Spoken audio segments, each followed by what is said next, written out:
BCCI board शीर्ष अधिकारी भारतर मुख्य प्रशिक्षक गौतम गंभीर एवं मुख्य चयनकर्ता अजित अगरकर मध्य एक उच्च स्तरीय बैठक आयोजन करथिला।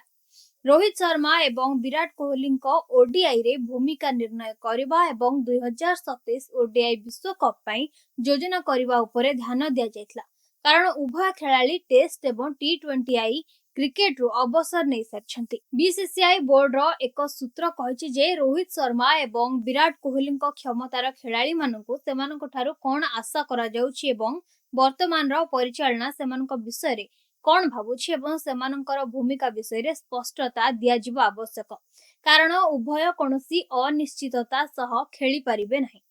आवश्यक पड़िले बीसीसीआई रोहित एवं कोहली संभाव्य बैकअप विकल्प गुड़िक मूल्यांकन करुवा रिपोर्ट होछि। अधिकारी माने सेमानक कार्यसूची रे थिबा फांक एवं सीरीज आरंभ रे फॉर्म फेरी पाइबार क्षमता विषय रे चिंतित थिले। बोर्ड रोहित को अनुमान को अणदेखा करी केवल तांको फिटनेस एवं प्रदर्शन उपरे ध्यान देबाको मध्य कहिथिला। जया साहंक विषय रे निर्दिष्ट भाव रे उल्लेख करा जाय नहीं। बैठक रे मुख्यतः बीसीसीआई रो उच्च अधिकारी गंभीर एवं अगरकर सामिल थिबा रिपोर्ट करा जायतला। मुख्य प्रशिक्षक गौतम गंभीर एवं मुख्य चयनकर्ता अजित अगरकर नीरव एवं सतर्क रहिछंती।